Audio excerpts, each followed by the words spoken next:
हाय दोस्तों, welcome to back my channel. मैं ये कहानी का भाग 24वां लेकर आई हूँ। तो हम बिना देरी के स्टोरी स्टार्ट करते हैं। अध्याय ने मुस्कुराते हुए उसे अपनी बाहों में भर लिया और प्यार से बोला, 99 रोज़ बुके और हर एक में 99 फ्लावर्स, मतलब जानती हो इसका। तनिष्का ने उसकी बाहों में ही अपना सिर ऊपर उठाकर उसे देखा। अध्याय ने मुस्कुराते हुए उसे देखते हुए जवाब दिया, इसका मतलब है कि मैं तुमसे अपनी ज़िंदगी की आखिरी सांस तक प्यार करूँगा, सिर्फ तुमसे। तनिष्का की आंखों में हल्की सी नमी उतर आई, लेकिन उसके होठों पर मुस्कान बता रही थी कि वह कितनी खुश थी। अध्याय ने उसका माथा चूम लिया और इसी के साथ पूरे कैंपस में तालियां और हुटिंग की आवाज़ गूंज पड़ी। लड़कियां वास्तव में अध्याय को एडमायर कर रही थी, लेकिन इस बात से उन्हें रंजिश भी हो रही थी कि वह तनिष्का का है। और उस पर कुछ लड़कियां अपने बॉयफ्रेंड को ताने मार रही थी कि वह अध्याय जितने रोमांटिक क्यों नहीं है। अध्याय ने मुस्कुराकर हाँ में गर्दन हिलाए बोला, हाँ उसमें काफ़ी ज़्यादा फूल है, शायद 500 से भी ज़्यादा।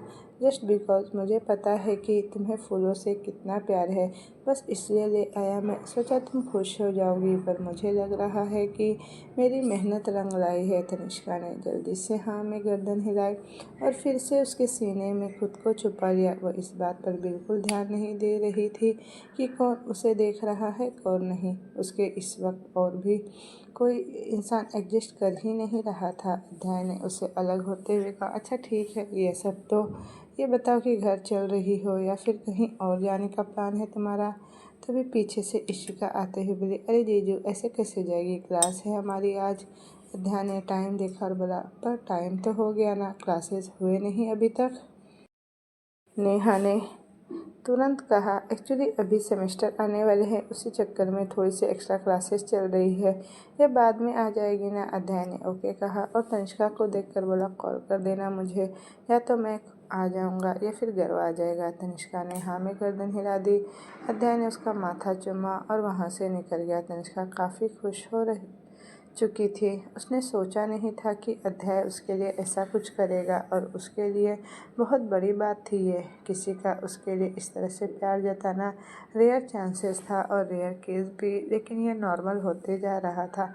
वजह थी अध्याय और उसका परिवार। तन्या भी ये महसूस कर रही थी कि जब से उसकी शादी हुई थी वह काफ़ी खुश रहने लगी थी, और इसके पीछे की वजह कहीं ना कहीं वह सब लोग थे जो शादी के बाद उससे जुड़ गए थे। नेहा ने तनिष्का को देखा और उसे छेड़ते हुए बोली, आय हाय क्या बात है, आज तो कोई बड़ा खुश है। तनिष्का ने उसे देखा और मुस्कुराकर बोली, हाँ होना भी चाहिए। तभी वेद बोला, मुझे लग रहा है कि मैं सिंगल ही ठीक हूँ, क्योंकि तुम्हारे पति ने ये जो हरकत की है ना, उसके बाद कॉलेज के आधे बंदों का ब्रेकअप होने वाला है। वह तीनों उसे सवालिया नज़रों से देखने लगी। तो वेद आगे बोला, ऑब्वियसली सी बात है यार, लड़कियां लड़कियों को देखकर जलती है, अब तनिष्का को देखकर जलेगी ही।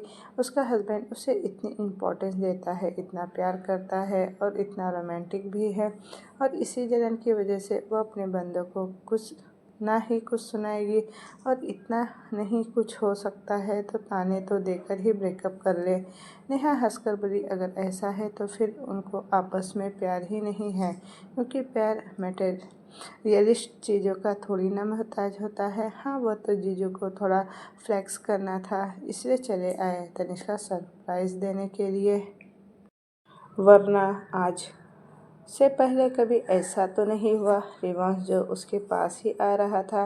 नेहा की बात सुनकर कुछ रुक सा गया। अभी अभी वह भी तो उन सबके साथ खड़ा था। उसने बड़े ध्यान से तनिष्का को नोटिस किया था। कल जब स्वयं के साथ वह थी तो उसके चेहरे पर अजीब से भाव थे। ना वह उसके साथ कंफर्टेबल थी और ना ही खुश, लेकिन आज अध्याय के साथ उसे देखकर लग रहा था कि यह कोई अलग ही पर्सन है। उसके साथ तो उसके चेहरे पर एक अलग सा सुकून था जो रिवांश ने अच्छे से महसूस किया था। वह उन सबके पास आकर खड़ा हुआ तो नेहा उसे देखकर बोली, तुमने देखा अभी जीजू ने उसे कितने प्यार से प्रपोज किया। रिवांश उसके मुंह से जीजू सुनकर हैरान था। आखिर उसे कहाँ पता था कि तनिष्का शादीशुदा है, लेकिन फिर भी वह शांत रहा। उसे पता था धीरे धीरे उसे सब कुछ पता लग जाएगा, और उसे कोई जल्दबाजी नहीं थी। इधर मिहिर के दिमाग में कुछ और ही चल रहा था। उसे जब से पता चला था कि आहिरा उससे प्यार करती है, तब से ही यह सारी बातें खुद उसके मुंह से वो सुनना चाहता था। इस वक्त दोनों ऑफिस में थे और अपना अपना काम कर रहे थे। अचानक ही मिहिर ने इंटरकॉम से मिहिरा को कॉल किया। मिहिरा ने कॉल पिक किया। उधर से मिहिर कि हमेशा की तरह शांत आवाज़ आई, कम इनटू माय कैबिन। यह कहने के साथ ही एक बीप की आवाज़ के साथ फ़ोन कट गया। आहिरा ने फ़ोन को घूरकर देखा और बोली, इस आदमी को चैन नहीं है। अरे दिक्कत क्या है इसकी, यहीं से बोल दे। काम क्या है? लेकिन नहीं, पहले ऑफिस में बुलाएंगे फिर बताएंगे, भले ही उसके लिए मुझे फिर से अपने डेस्क पर क्यों ना आना पड़े। यह बोल उसने मुँह बना लिया। खुशी ने उसे देखा और बोली, मुँह क्यों बना रही है? हो सकता है तेरे पति को तेरी याद आ रही हो। आहिरा ने उसे देखा और बोली, ऐसा कभी नहीं हो सकता। उस आदमी को मैं अच्छे से समझ चुकी हूँ। अब तक तो जब तक कोई ऑफिशियल काम नहीं होगा वो मुझे अपने कैबिन में नहीं बुलाएगा। खुशी ने कंधे अपने उचकाए बोली, जाकर देखो, पता लग जाएगा क्यों बुलाया है। उसकी बात सुनकर आहिरा भी उठ खड़ी हुई और केबिन की तरफ बढ़ गई। वो बनाते हुए वो केबिन में एंटर हुई, लेकिन अभी वो कुछ बोल पाती थी तभी मिहिर की आवाज़ उसके कान में पड़ी। हाँ हाँ, मैं समझ गया, जैसा तुम कह रही हो सब वैसा ही होगा। आखिर तुम्हारी बात कभी टाल थोड़ी सकता हूँ मैं। तुम तो मेरी जान हो और अपनी जान की बात भला कोई कैसे टाल सकता है। आहिरा ने जैसे ही उसके मुँह से यह प्यारी सारी बातें सुनी, उसने अपनी आंखें छोटी करके उसे घूरकर देखा और अपने दांत भींचते हुए धीरे से बोली, अब ये इसकी जान कौन नहीं आ गई। अब मेरे सामने आए तो इसकी जान की जान ना निकाल दी तो मेरा नाम भी आहिरा मिहिर शहरावत नहीं। मिहिर ने जब आहिरा को देखा, जब से वह केबिन में आई थी, वह तब उसे ही देख रहा था। उसे पता था कि वो यहीं खड़ी है, लेकिन उसे चिढ़ाने में बड़ा मज़ा आ रहा था। आहिरा ने जब यह ध्यान दिया कि वह उस पर ध्यान नहीं दे रहा और उसका पूरा ध्यान तो फ़ोन की तरफ है, तो उसने टेबल पर जाकर उसने एक फ़ाइल उठाकर पटकी। मिहिर ने उसे एक नज़र देखा और हाथ से रुकने का इशारा किया। आहिरा ने गुस्से से अपनी मुठ्ठियाँ भींच ली। वह अब भी फ़ोन पर लगा हुआ था। आहिरा का मन तो कर रहा था कि टेबल पर पड़ा पेपर वेट उठाकर उसका सिर फोड़ डाले, लेकिन वो क्या ही कर सकती थी। उस इंसान से वो प्यार करती थी और उस पर वो उसका पति भी था। थोड़ी देर बाद मिहिर फ़ोन रखते हुए बोला, अच्छा ठीक है, बाद में बात करता हूँ, अपना ख्याल रखना, लव यू। यह बोल उसने फ़ोन पर एक किस किया। यह देखकर तो आहिरा की आंखें बाहर आने को हो गई। वह ऐसा कैसे कर सकता था? उसने आज तक कभी इतने प्यार से उसे तो किस नहीं किया, और यहाँ पर फ़ोन पर वो पप्पियाँ कर रहा था। उसने अपने हाथ में पड़ा पेपर वेट और कसकर पकड़ लिया और जिसका अंजाम यह हुआ कि वह पेपर वेट उसके हाथ से स्लिप होकर उसके पैर पर गिर पड़ा और इसी के साथ उसकी चीख निकल पड़ी। आह! मिहिर ने जब उस पर ध्यान दिया तो जल्दी से फ़ोन को टेबल पर पटका और उसकी तरफ बढ़ा।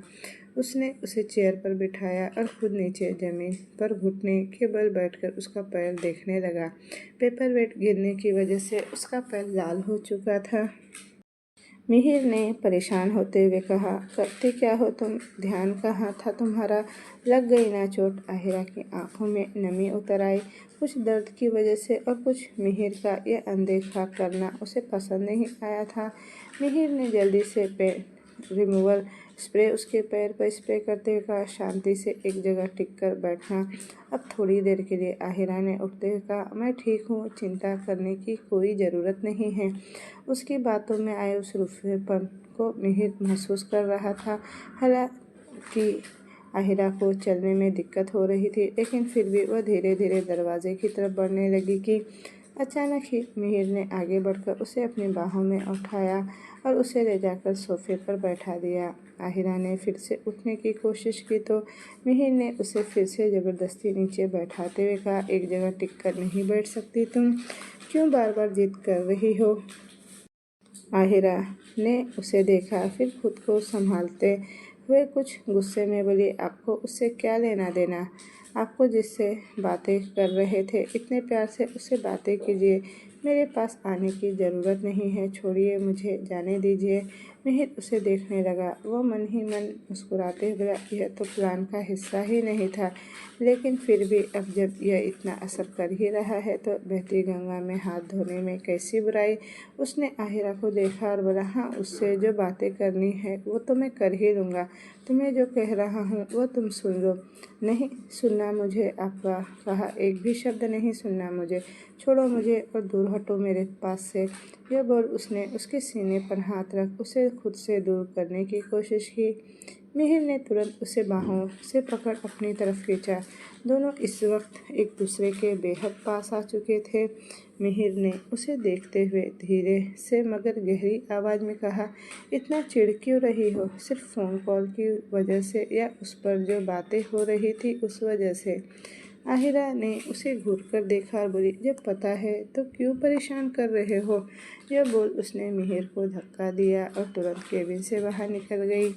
मिहिर हैरान सा उसे देखता रह गया। कहाँ वो अभी उसे कुछ बोलने जा रहा था और वह ऐसे रिएक्ट करके चली गई। उसने गहरी सांस ली, फिर हल्के से हंसकर बोला, यह लड़की चलता फिरता टाइम बम है, संभल कर रहना पड़ेगा इससे। ये बोल वो वापस अपने डेस्क पर चला गया और अपने काम में लग गया। आहिरा को आज के लिए इतना परेशान करना काफ़ी था। दूसरी तरफ अश्विन जी घर लौटे और उन्हें ने बड़े प्यार से प्रकृति को आवाज़ लगाई, लेकिन जब वह नहीं आई तो वह उसके कमरे की तरफ चले गए। उन्होंने कमरे में जाकर देखा तो उसका पूरा कमरा तहस नहस हो रखा था और प्रकृति वहीं बेड से टिक कर बैठी न जाने क्या सोचे जा रही थी। उन्होंने जल्दी से उसे पुकारा, प्रकृति। प्रकृति ने उन्हें देखा और उठकर गुस्से से बोली, खुश हो जाइए आप भी, सब लोग खुश हो जाओ। मेरी खुशियाँ छीनकर सब खुश हैं। तनिष्का ने सब कुछ छीन लिया, सब कुछ मेरा अध्याय को छीन लिया उसने। मैं उसे बिल्कुल नहीं छोड़ने वाली। और आप तो खुश होंगे ना अगर आपकी बेटी को उसकी सारी खुशियाँ मिल रही है जो आप और आपकी पत्नी शुरू से चाहते थे।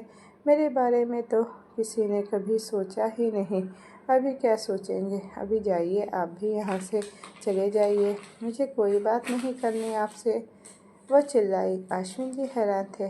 क्या कहा था उस लड़की ने कि उन्होंने उसके लिए कुछ नहीं किया? अरे वह इंसान उसके लिए ही सब कुछ कर चुका था जो वो कभी करना नहीं चाहता था।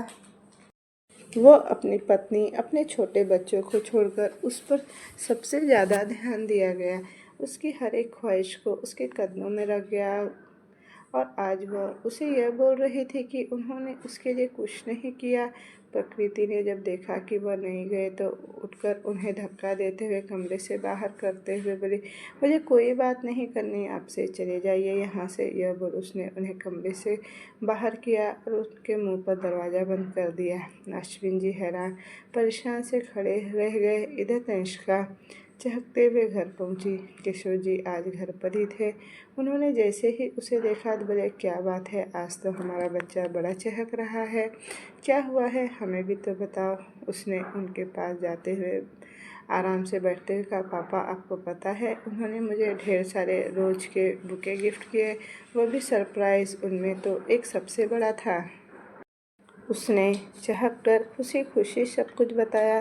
पीछे से सेल्वी जी ने आते हुए उसकी बातें सुनी तो उनके दिल को एक राहत मिली। पिछले दिनों उन दोनों का रिश्ता कितना खींचा खींचा था यह उनकी नज़रों से छुपा नहीं था। हाँ, वो अपने बच्चों के मामलों में दखलंदाजी नहीं करती थी और ये आदत केशव जी की भी नहीं थी, लेकिन उन दोनों की आंखों से वह सब कुछ छुपा था जो अध्याय वह तनिष्का छुपाने की कोशिश कर रहे थे। आज तनिष्का को इतना खुश देखकर उन दोनों को राहत मिली। तभी पीछे से सार्थक और गर्व आते दिखे, जिनमें दोनों हाथों में रोज के बुके थे और उनके पीछे कुछ आदमी और चले आ रहे थे जो घर में काम करते थे। एक के बाद एक पूरे 98 रोज बुके आंगन में लाकर जमा कर दिए। केशव जी और शैलवी जी अब हैरान होकर देख रहे थे। तभी पीछे से गर्व एक और बड़ा सा रोज बुके लेकर आया और उसने वो लाकर वहाँ रख दिया। शैलवी जी ने हैरानी से कहा, यह सब क्या चल रहा है? तनिष्का ने उन्हें देखा और बोली, मम्मा उन्होंने दिया, बताया तो, वो भी इतने सारे। वो मुँह फाड़े तनिष्का को देखने लगी। वो लड़की खुश हो रही थी और शैलवी जी को टेंशन हो रही थी कि वो इतने सारे गुलाब गुलाबों का करेगी क्या। गौरव ने अपने हाथ झाड़ते हुए कमर पर हाथ रखकर कहा, आ भाई ने तो कमर तोड़ मेहनत करवा दी। अरे यार, एक बुके देकर काम नहीं चल सकता था। इतने सारे रोज़ बुके लेकर जाने की क्या ज़रूरत थी। तनिष्का ने आंखें मटकाकर उसे देखा और बोली, आपको दिक्कत है, मुझे पसंद है ना।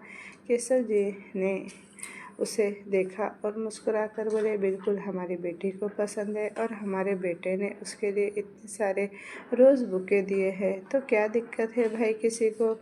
गर्व ने मुंह बनाया और बोला, यही मेहनत भाई कर रहे होते ना, तब पता लगता। उन्हें कमर तोड़ दी उन्होंने मेरी। तनिष्का ने झट से कहा, हाँ तो मैं दबा दूंगी ना कमर आपके ऊपर चढ़कर, लेकिन अभी मुझे चेंज करने जाना है। यह बोल वह तुरंत कमरे में भाग गई। वानी भी अब तक बाहर आ चुकी थी। उसने जब वह हॉल का नज़ारा देखा तो हैरानी से बोली, क्या बात है, किस यह इतना रोमांटिक होना था भाई। गर्व ने झट से कहा, लगता है आपके भतीजे को सुधार रहे हैं। वानी हंसते हुए बोली, यह तो ठीक है, इन सबको रखोगे कहाँ और करोगे क्या। गर्व ने कंधे उचका दिए। तभी केशव जी बोले, रोज प्लांट को दूसरे प्लांट के साथ इम्प्लांट कर देंगे, डोंट वरी, ये सब काम आ जाएंगे और थोड़े दिनों बाद हमारे गार्डन में गुलाब ही गुलाब दिखेंगे। सार्थक ने उन्हें देखकर कहा, जो करना है वो करो यार, इस अध्याय को तो आने दो, मैं बताऊंगा। खुद तो ऑफिस में बैठा है, बस हमसे मेहनत करवा दी। वानी ने उसे छेड़ते हुए कहा, हाँ तुम तो वैसे भी बूढ़े हो गए हो, कहाँ है ये सब कर पाते हो, है ना। वैसे भी तुम तो अनरोमांटिक इंसान हो। रोमांस के नाम पर तुमसे एक रोज का फूल तक नहीं दिया जाता। सीखो अध्याय से कुछ। पूरे 99 रोज बुके गिफ्ट कर दिए। सार्थक ने उसे घूर कर देखा। यह औरत उसे ताना मारने का एक मौका भी नहीं छोड़ती। केशव जी ने हंसते हुए कहा, कभी कभी तो मुझे सार्थक जी पर तरस आने लगता है कि मैंने गलत कर दिया। अपनी बहन की शादी इस सीधे साधे इंसान से करवाकर किसी ऐसे इंसान से करवानी चाहिए थी जो इसे बराबर में सुना सके। ये बेचारे सुनकर चुपचाप रह जाते हैं। सार्थक ने केशव जी को देखा, बोला, बिल्कुल ठीक कहा आपने भैया, मेरी शराफत का कुछ ज़्यादा ही फ़ायदा उठा रही है यह। अगर मेरा मूड बदला तो फिर इसे महंगा पड़ जाएगा। यह बोलकर उसने वानी को घूरकर देखा, जैसे आंखों ही आंखों में उसे वार्निंग दे रहा हो। लेकिन यहाँ सबके बीच वानी को क्या ही फर्क पड़ रहा था। वह जानती थी सार्थक सबके बीच तो उसे कुछ नहीं कह सकता। हाँ, वह अलग बात थी कि कमरे में जाने के बाद उसकी पनिशमेंट क्या होने वाली थी, इससे वह अनजान थी। लेकिन सार्थक ने सोच लिया था कि वानी को अच्छा वो सबक सिखाएगा। शाम को अध्याय घर लौटा और अपने कमरे की तरफ चला गया। वो कमरे में आया तो कमरे में रोज फ्रेगरेंस फैली हुई थी। अध्याय ने दरवाज़ा लगाते हुए तनिष्का को पुकारा। तनिष्का बालकनी में थी। वह झट से अंदर आई। उसके कपड़ों पर मिट्टी लगी हुई थी, यहाँ तक कि उसके हाथों और चेहरों पर भी मिट्टी लगी थी।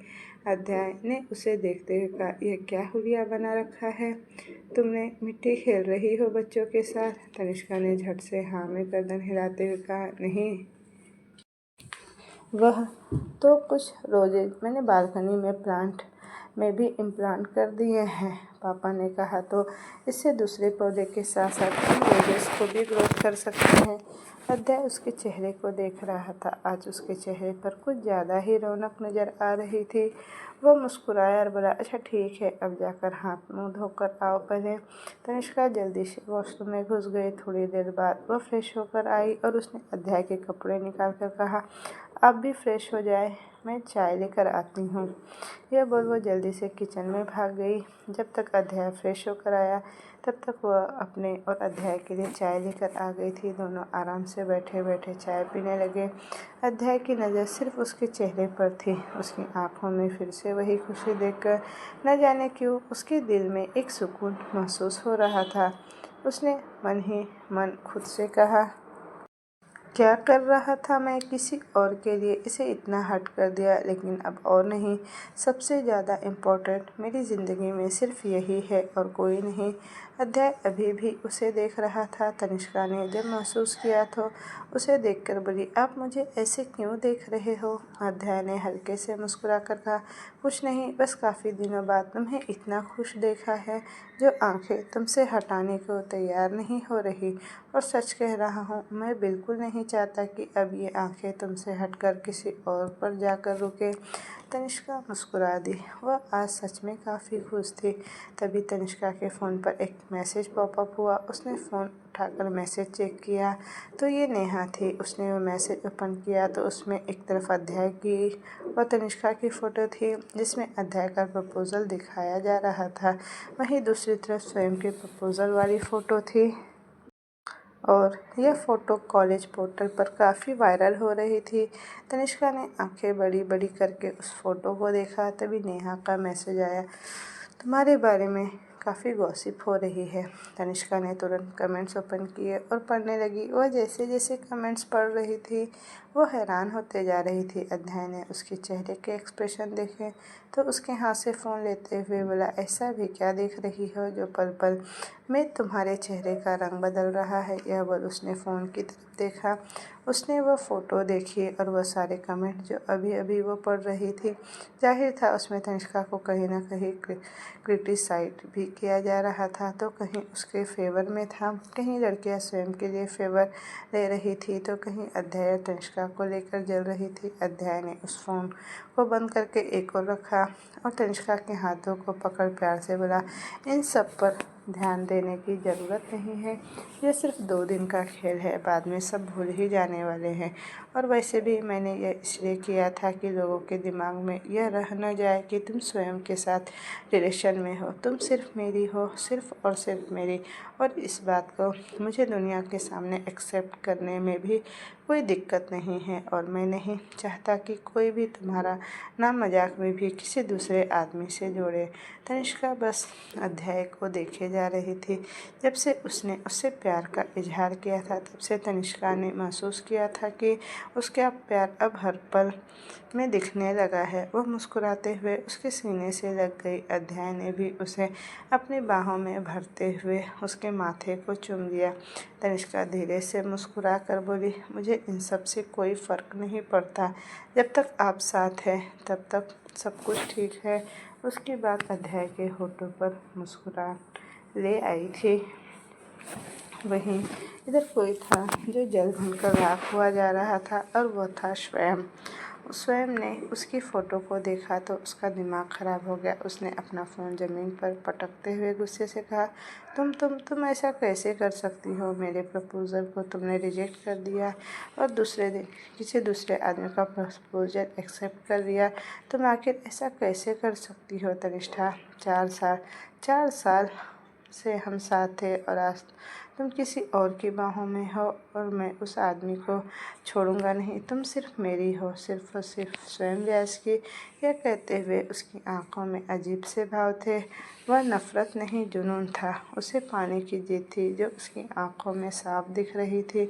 स्वयं ने जब से तनिष्का को देखा तो वह उसे काफ़ी पसंद आई थी। तनिष्का की मासूमियत और उसका प्यारा सा चेहरा पहली नज़र में स्वयं के मन को भा गया था। लेकिन तनिष्का ने जब उसे मना किया तो उसे बर्दाश्त नहीं हुआ। वह उसे ब्लैकमेल किया कि अगर वह उसके साथ रिलेशनशिप में नहीं आई तो वह सुसाइड कर लेगा और जिम्मेदार तनिष्ठा होगी। तनिष्का वैसे भी काफ़ी साफ दिल और मासूम सी लड़की थी। उसे लगा कोई स्वयं खुद को सच में नुकसान न पहुंचा ले।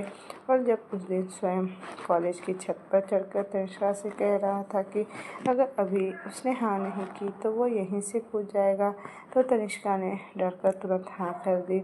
हालांकि स्वयं के लिए उसके मन में सिवाय डर के फीलिंग के सिवा और कुछ नहीं था। लेकिन यह बात स्वयं जैसा इंसान कैसे समझ सकता था, जिसने आज तक सब कुछ हासिल किया था, चाहे खुशी से या फिर ज़बरदस्ती से। और तनिष्का के साथ भी उसने वही किया। अगर वह आराम से ना मानी तो उसने उसे ब्लैकमेल करना शुरू कर दिया। और तनिष्का उस टाइम काफ़ी डर कर भी रह रही थी और और वो उस टाइम सबसे ज़्यादा अकेले भी थी। घर पर किसी से कुछ कह भी नहीं सकती थी, इसलिए उसके पास हाँ करने के अलावा कोई दूसरा ऑप्शन था ही नहीं। स्वयं गुस्से से घर से निकल गया और काफ़ी तेज़ गाड़ी चला रहा था स्पीड में। उसे कोई नहीं फर्क पड़ रहा था कि सामने कौन आ रहा है और कौन जा रहा है। बस वह हॉर्न पर हॉर्न देते हुए आगे बढ़े जा रहा था। अचानक ही उसने थोड़ी देर बाद झटके से एक जगह ब्रेक लगाए और गाड़ी से बाहर निकल आया। उसने सामने देखा तो वो एक बार था जिस पर बड़े बड़े अक्षरों में लिखा था द नाइट आउल। वो चेहरे पर गंभीरता लिए अंदर की तरफ बढ़ गया और बार काउंटर पर जाकर अपने लिए शराब ऑर्डर कर ली और लगातार एक के बाद एक पीने लगा। हालांकि अभी से रात के 10 बज रहे थे, लेकिन उसे अभी इससे कोई फ़र्क नहीं पड़ रहा था। वहीं इधर घर पर सार्थक अपने घर में था। पानी बड़े आराम से कमरे में आई। उसे तो ये तक याद नहीं था कि उसने नीचे सार्थक को चढ़ाया था और उसकी पनिशमेंट अभी बाकी थी। और जैसे ही बानी ने कमरे का दरवाज़ा बंद किया, वैसे ही सार्थक ने झट से उसे कमर से पकड़ उठा लिया और ले जाकर बेड पर पटक दिया। बानी की एक चीख निकल गई। सार्थक ने उसके ऊपर झुकते हुए झट से उसके मुंह पर हाथ रखा और बोला, क्या कह रही थी तुम नीचे? बानी ने उसका हाथ पकड़ हटाते हुए उसे घूर कर देखा और बोली, ये तो मुझे तुमसे पूछना चाहिए था ना। सार्थक ने एक तिरछी स्माइल के साथ कहा, तुम्हारी पनिशमेंट? किस बात की पनिशमेंट? बानी ने हैरानी से पूछा और उठने की कोशिश की, लेकिन सार्थक ने उसे कंधों से पकड़ वापस बेड पर गिराते हुए कहा, अच्छा अब भोली बन रही हो। नीचे क्या था वो? तुम्हें मैं कुछ ज़्यादा ही अनरोमांटिक नहीं लगता? लेकिन जब मैं रोमांस करने पे आता हूँ तब तो तुम ही दूर भागती हो, करीब तो आने नहीं देती खुद, और नीचे शिकायत करते हुए घूमती रहती हो। अचानक ही बानी ने जल्दी से कहा, वो तो मजाक था ना, वह कोई सच में थोड़ी मैंने कुछ ऐसा कहा था, मैं तो बस मजाक कर रही थी, आप सीरियस क्यों ले रहे हो? सार्थक, देखिए ये गलत बात है, मैंने सच में मजाक में कहा था। वह अभी आगे कुछ बोलती उससे पहले ही सार्थक ने अपने होंठ उसके होठों पर टिका दिए।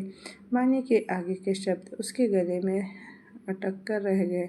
वह कुछ पल तो हैरानी से समझ नहीं पाई कि आखिर हुआ क्या, लेकिन जब उसे समझ आया तो उसने खुद से सार्थक को अलग करने की कोशिश की।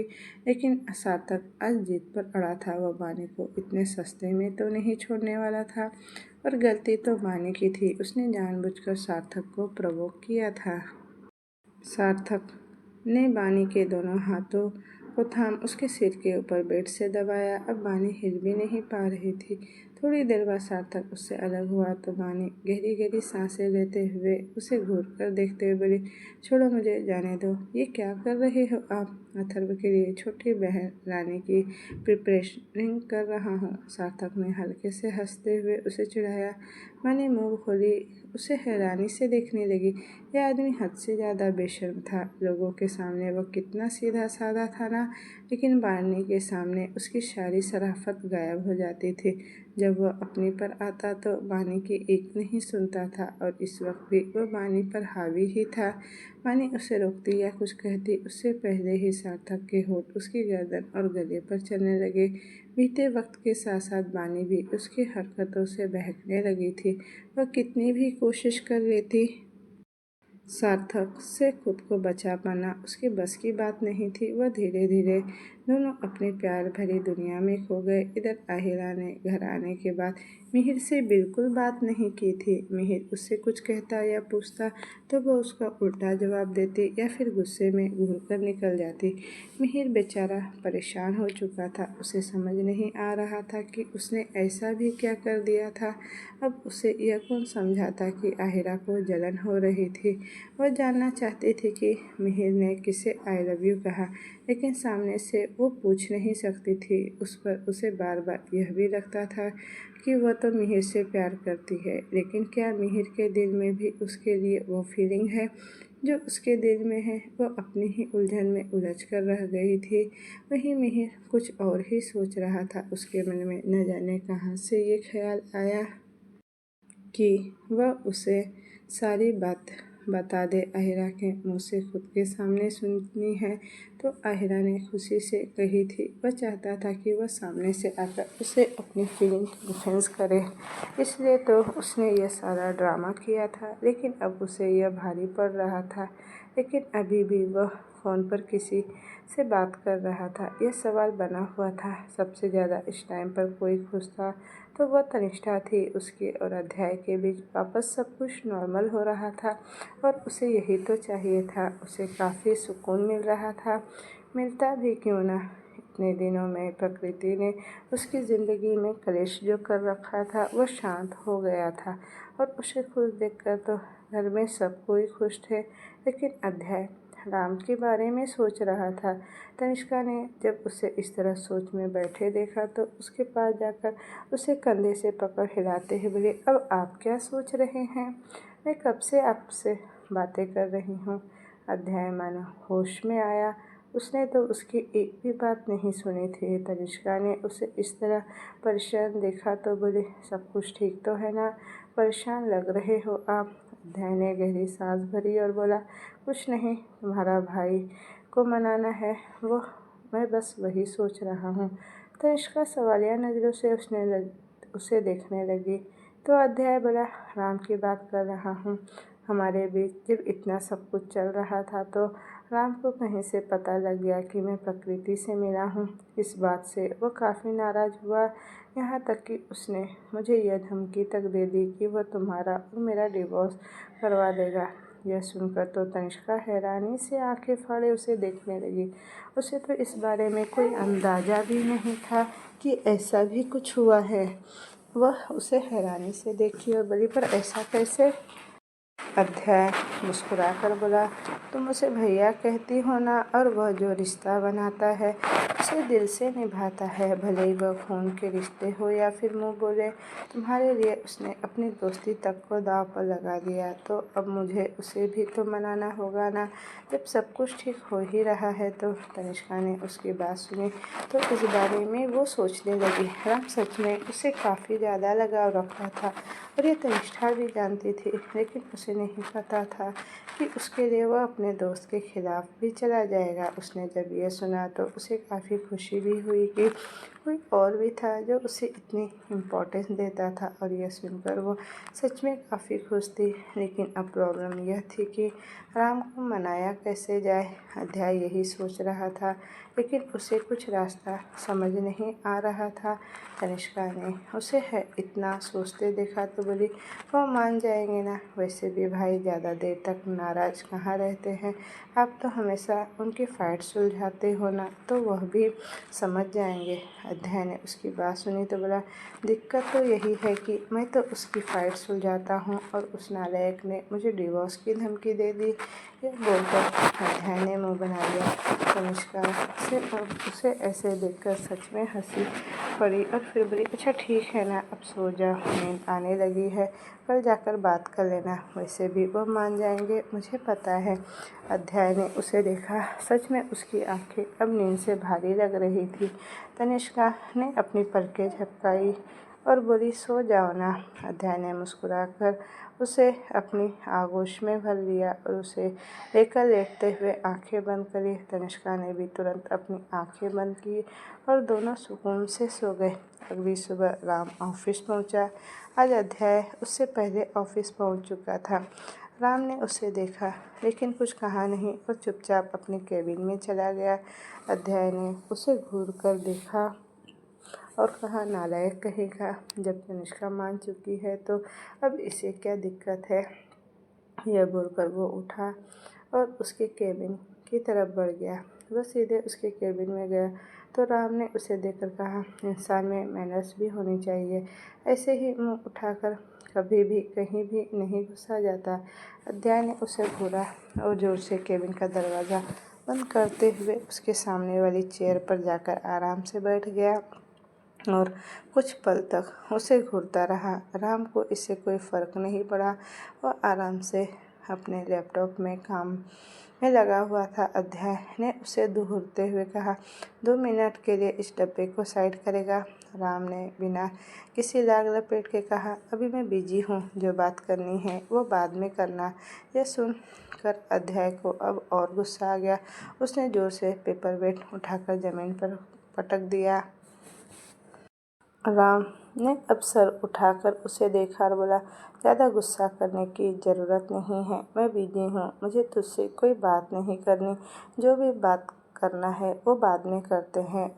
अध्याय को अब सच में उस पर गुस्सा आ रहा था।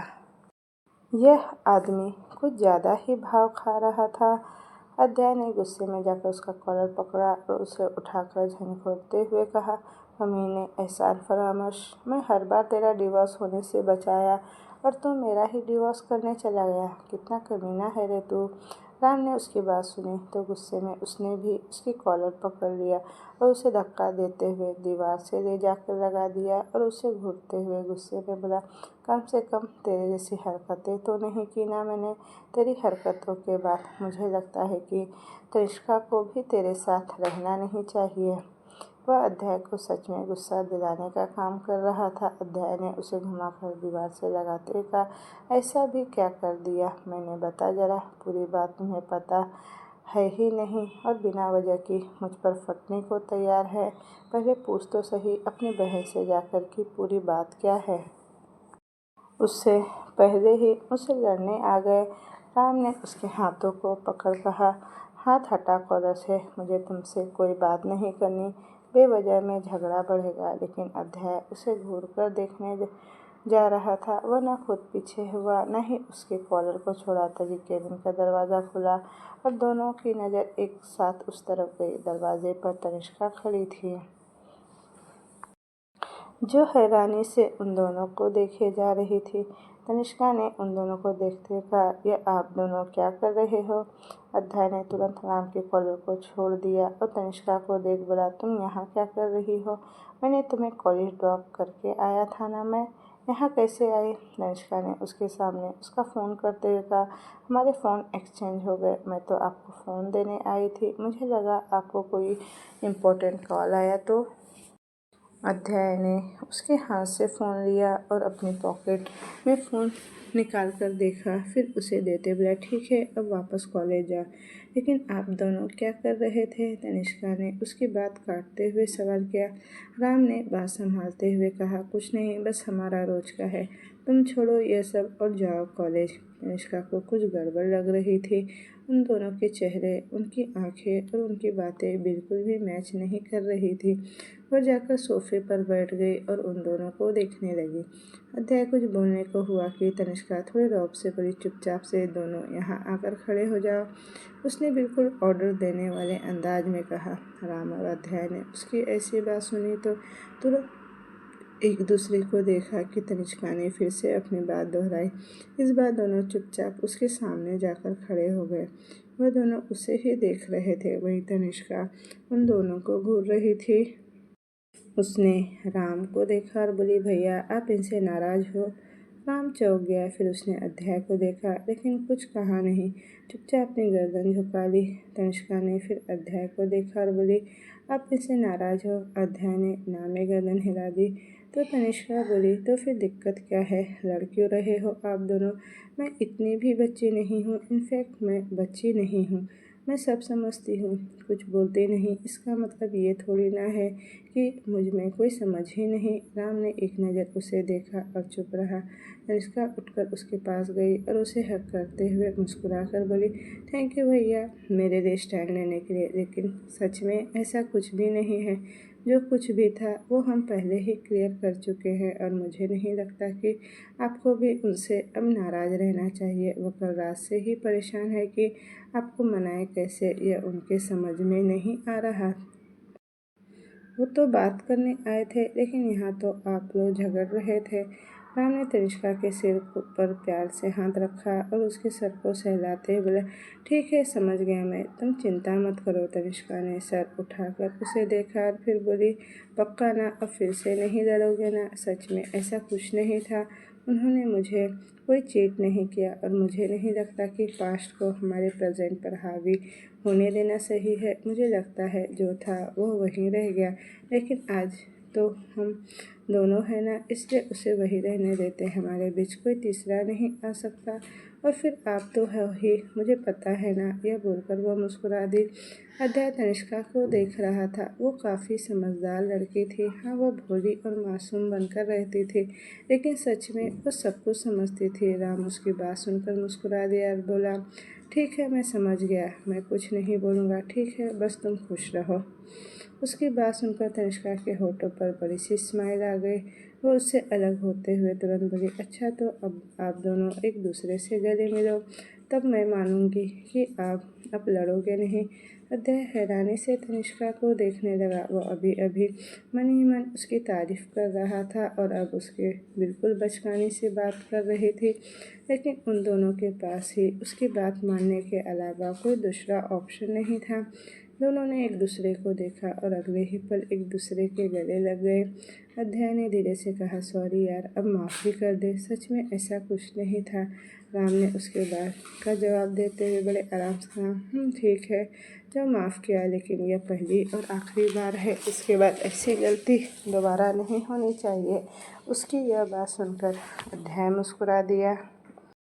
तनिष्का ने खुशी से अपना बैग उठाया और बोली, अब ठीक है, अब मैं आराम से कॉलेज जाऊंगी। यह बोलकर निकलने को हुई कि अध्याय ने आवाज़ देते हुए कहा, आई किसके साथ थी और वापस कैसे जा रही हो? तनिष्का ने पलटकर उसे जवाब दिया, टैक्सी से आई थी और टैक्सी से जाऊंगी। जल्द से कहता हूँ वह छोड़ आएगा, टैक्सी मिले या न मिले। अध्याय ने कहा। तनिष्का ने कोई ऑब्जेक्शन नहीं किया और अध्याय ने तुरंत गौरव को फ़ोन लगा दिया। थोड़ी देर बाद गौरव तनिष्का को लेकर कॉलेज के लिए निकल चुका था। राम और अध्याय में सब कुछ नॉर्मल करने के बाद तनिष्का को काफ़ी राहत मिली थी। इधर मिहिर आहिरा को मनाने के लिए कुछ सोच रहा था, लेकिन उसे समझ नहीं आ रहा था कि वह करे तो क्या करे। वैसे भी आहिरा उसके लिए टेढ़ी खीर थी। उसे समझ नहीं आता था कि कब उसका मूड कैसा रहता है। वैसे भी आहिरा तो खुद भी मानती थी कि उसके मूड स्विंग महीने के 30 दिन तक रहते थे। उसे खुद नहीं समझ आता था कि उसके साथ अब क्या चल रहा है। मिहिर ने खुद से ही कहा, इस लड़की को मनाओ कैसे? वैसे भी यह खुद इतनी इंडिपेंडेंट है कि उसे कुछ भी ले जाकर दूंगा तो उसका कोई ख़ास फ़ायदा नहीं होगा जो मैं ले जाकर दे सकता हूँ। वह यह खुद भी खरीद सकती है। क्या करूँ, कुछ समझ नहीं आ रहा। तभी उसका फ़ोन बजा। उसने फ़ोन देखा तो उसके होठों पर मुस्कुराहट आ गई। फ़ोन पर श्री का नाम फ्लैश हो रहा था। मिहिर ने मुस्कुराते हुए कॉल पिक किया और बोला, क्या बात है, आज इतनी सुबह सुबह फ़ोन, किस खुशी में? उधर से एक लड़की की चहकती हुई आवाज़ आई, अरे आपको नहीं पता, मैं आ रही हूँ ना इस खुशी में। मिहिर बोला, हाँ वो तो ठीक है, तुम आ रही हो वो तो मुझे पता है। अब वह बताओ जिसके लिए कॉल किया है।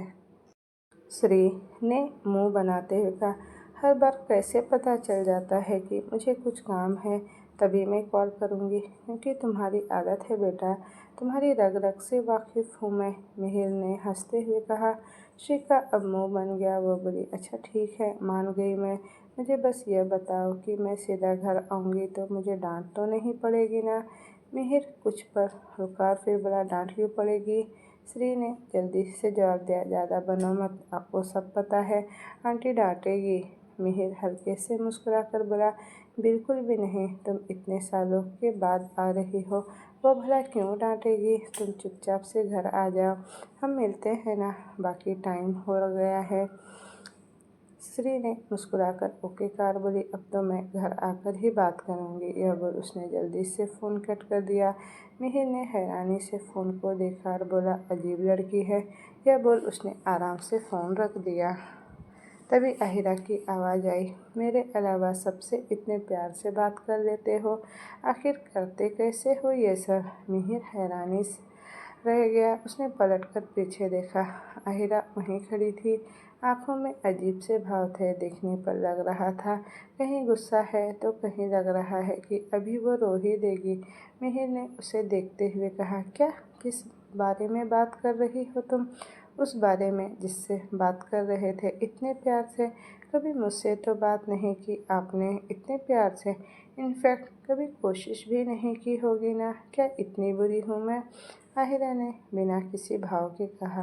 मिहिर के माथे पर अब बल पड़ गए। ये लड़की एक तो उसकी बात सुन नहीं रही थी, वह तब से उसे बताने की कोशिश कर रहा था, लेकिन यह थी कि अपनी अलग ही दुनिया में थी। कल से तो मुंह फुलाकर घूम रही थी, ना उससे ठीक से बात कर रही थी और ना ही उसकी कोई बात सुन रही थी, ना ही किसी सवाल का जवाब दे रही थी, और आज आकर उसे ही ब्लेम करने पर लगी हुई थी।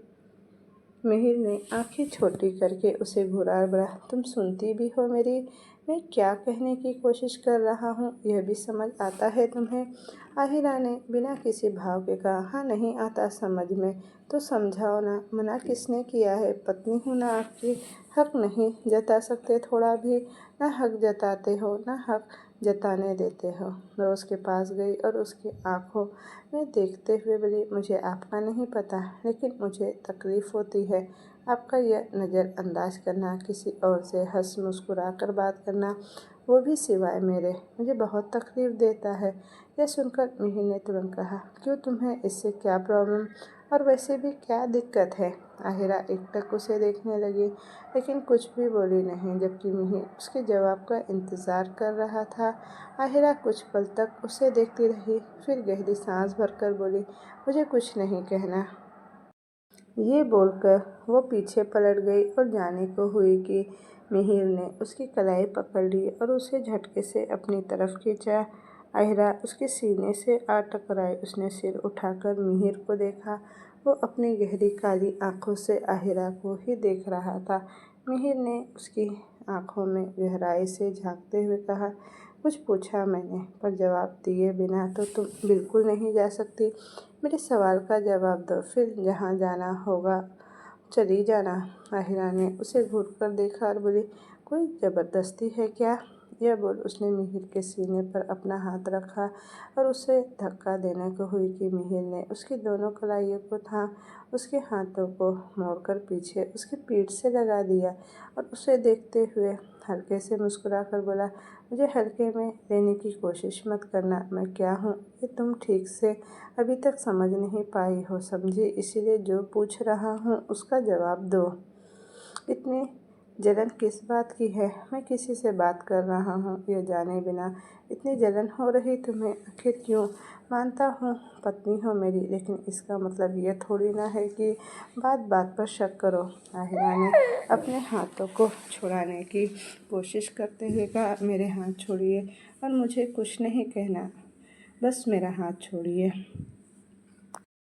मिहिर ने उसके हाथों को बिल्कुल नहीं छोड़ा और जिद करते हुए बोला, जब तक जवाब नहीं दोगी तब तक छूटने का सोचना भी मत। आहिरा ने उसे घूर कर देखा, लेकिन मिहिर आज कुछ ज़्यादा ही डेयरिंग बन रहा था। उसके होठ पर अब भी मुस्कान थी जो आहिरा को चिढ़ा रही थी। आहिरा ने गुस्से से अपना पैर मिहिर के पर दे मारा और अचानक ही मिहिर को दर्द का एहसास हुआ। उसकी पकड़ आहिरा पर से छूट गई और वो झट से 2 कदम पीछे हो गया। उसने घूरकर आहिरा को देखा जो होठों पर डेविल स्माइल लिए उसे बराबर से घूर रही थी। मिहिर ने दांत पीसते हुए कहा, तुम्हें तो मैं बताता हूँ, रुको जरा तुम। तो दोस्तों, ये कहानी अब मैं यहीं तक रहने देती हूँ। इसका नेक्स्ट पार्ट मैं जल्द ही लेकर आऊँगी। तो मुझे कमेंट में बताइएगा कि आपको स्टोरी कैसी लगी, अच्छी लगी, और इसी तरह की स्टोरी चाहिए तो मेरे चैनल को लाइक शेयर सब्सक्राइब ज़रूर कीजिएगा। Thank you for watching. Bye bye.